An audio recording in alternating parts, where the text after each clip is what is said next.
кісі ақысын жеу, пара алу, халыққа тиесілі қаржыны заңсыз иемдену, жемқорлық, қоғам дамуына тежеу болып, елдің өркендеуіне кедергі келтіретін факторлар. Осыған ұқсас зиянды әрекеттерге ертеректе қазақ халқы адалдық, парасаттылық, әділдік, сенім деген ұғымдар арқылы тосқауыл бола білген. Ар мен намысты ту еткен азаматтар өзіне тиесілі болмаған дүниеге қол салмаған. Мен Махамедов Ескендір Абдуқахарұлы. Оңтүстік Қазақстан индустриалды инновациялық колледжінің арнайы пәндер оқытушысымын және парасаттылық мектебінің жауапты маманы. Бүгінгі күніде кездесетін дүниеқорлық. Кейбір қызметтегі адамдардың өз пайдасын ойлап, түрлі жолдармен ақшаны күреп табуды көздеген мансапқорлардың біртіндеп барып жемқорлық сарқатына шалдығатыны, Абай өлеңін оқып, соны зердесіне тоқымағандықтан да болар. Сондықтан әрбір қазақтың үстелінде Абайдың жинағы жатса, ұлы ақын өлеңдері мен ақылия сөздерін қазақ баласы тегіс танып, тегіс білсе, құба-құл. Адалдық адам бойындағы асыл қасиеттерінің бірі. Адам бағасының өлшемі де іспетті. Адалдық деген сөз шыншылдық, айнымастық, шын берілгендік деген сияқты игі қасиеттерді еске салады.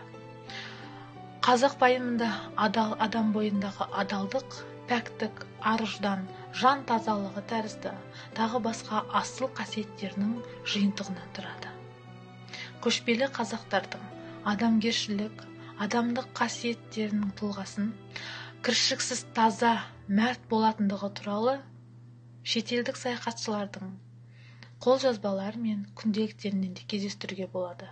Қазақтың адалдық жолында өзіндік пайым түсінігі туралы ұлы Абай, алдау қоспай, адал еңбегін сатқан, қолы өнерлі қазақтың әулиесі сол дейді.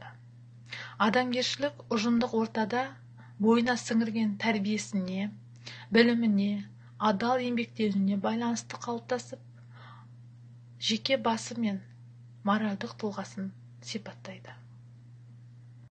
Қоғамда аран ашылған пайда күнемдік, баюға деген құштарлық тойымсыздыққа келіп соғатынын Абай атамыз сол кездің өзінде аса қауіпті құбылыс деп айтқан. Пайда деп, мал деп туар ендігі жас, еңбекпен терін сатып дүзден қоймас. Алса қоймас, араны тағы тоймас. Қашан ариятты өзіңе серік ете жүріп, еңбек ізде, жалқаулықтан безін, кәсіп ізде, өнер тап дейді. Бұл ойларын сегіз аяқ өлеңінде анық қылып көрсеткен. Егіннің ебін, сауданың тегін, үйреніп ойлап мал ізде. Адал бол байтап, адам бол малтап, қуансаң қуан сол кезде. Жанайолы жақсыға қосамын деп, әркім бірек сақтап жүр ырылдатып деп, ұлы Абайдың айтқанындай, жақсылардың артынан ит қоса қуатын, жамандардың әдетіне тосқауыл қоя алмай, талай тарландарымыз бен тұлғаларымызды саяси репрессияға құрбан қылғанымыз туралы ұмытпағанымыз жөн. Сондықтан бір ғана қорытынды, біз Абайдың кейіпкерлерінен өзімізді тауып танымай, дамыған мемлекет, дамыған азаматтық қоғам ретінде ешқашан қалыптаса алмаймыз. Біз Абайдың кейіпкерлері емес, оның оқырмандары болуға ұмтылуға тиіспіз. Тек осы жағдайда ғана біз нағыз қазақ елі болып қалыптаса аламыз.